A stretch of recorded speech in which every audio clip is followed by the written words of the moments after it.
Hello viewers, welcome to my channel. আজকে আমি আপনাদের সামনে ফার্স্ট এসেছি। এতদিন তো সবাই আমাকে ক্যামেরার পিছনে শুনতে পেয়েছেন। আজকে আমি কোনো ব্লগ নিয়ে আসিনি, একটা অন্যরকম টপিকস নিয়ে এসেছি। আমি যেভাবে আমার ওয়েট লুজ করেছি সেটাই আপনাদের সাথে আমি আজকে শেয়ার করব। লাস্ট 2 মাস আগেও আমার ওয়েট ছিল প্রায় 64 কেজি।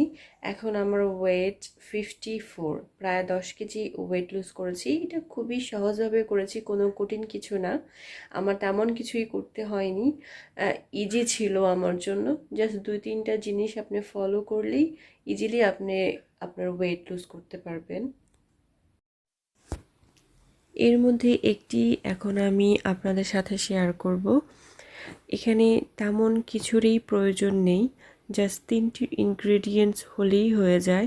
আর এই 3টি ইনগ্রেডিয়েন্টস আপনাদের ঘরে সব সময় অ্যাভেলেবেল থাকে। আর এর মধ্যে হচ্ছে honey, apple cider vinegar and lemon. হানিটা অবশ্যই আপনাদের অর্গানিক নিতে হবে। অর্গানিক ছাড়া নর্মাল হানিতে খুব বেশি পরিমাণে সুগার থাকে, এই জন্য অর্গানিকটাই ভালো। তারপর আপনাদেরকে এই অ্যাপেল সিডার ভিনেগারটা নিতে হবে। এখন এটা অ্যাভেলেবেল সব জায়গাতেই পাওয়া যায়, বাংলাদেশে, অন্যান্য দেশে সব জায়গাতেই পাওয়া যায়। এই অ্যাপেল সিডার ভিনেগারটাই সবচেয়ে ভালো কাজ করে, অন্য কোনো ভিনেগারে তেমন কোনো কাজ করে না।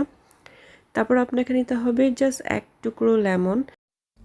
এখানে আমি 1 টুকরো লেমন নিয়েছি কারণ লেমনে আমার গ্যাস্ট্রিকের প্রবলেম খুব বেশি করে। আর আপনাদের যদি কোনো প্রবলেম না থাকে তাহলে আপনারা হাফ লেমন নিতে পারেন। আর যদি আপনাদের খুব বেশি প্রবলেম হয় সেক্ষেত্রে আপনারা লেমনটা পুরোপুরি বাদ দিতে পারেন। লেমনটা বাদ দিলেও আপনাদের ওয়েট লুজ হবে, তাতে কোনো সমস্যা নেই। এখানে আমি 2 টেবিল স্পুন ভিনেগার নিয়ে নিচ্ছি। এর বেশি নিলে খুব বেশি স্ট্রং হয়ে যায়, আমি খেতে পারি না। তারপরে আমি লেমন টিউব দিয়ে দিব। তারপর হাফ টেবিল স্পুন হানি দিয়ে এটাকে ভালো করে মিক্স করে নিব।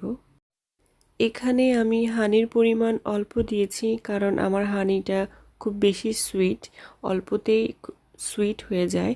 ডিপেন্ড করে আপনাদের হানিটা কতটুকু সুইট। কম হলে 1 টেবিল স্পুনই আমি মনে করি এনাফ একটা মগের জন্য। আর যদি খুব বেশি সুইট হয় সেক্ষেত্রে হাফ টেবিল স্পুন দিলেই হবে।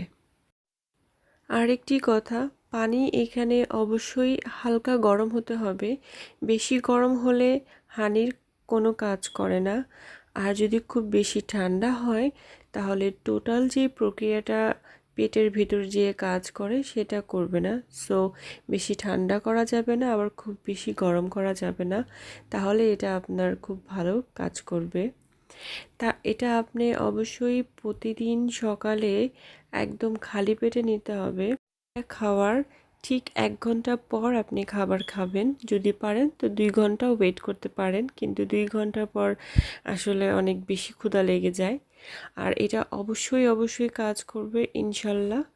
আবারও দেখা হবে আমার অন্য কোনো ভিডিওতে। ততদিন সবাই অনেক ভালো থাকবেন আর আমার জন্য দোয়া করবেন। আর নতুন কোনো ভিডিও দেখতে চাইলে কমেন্টে জানাবেন।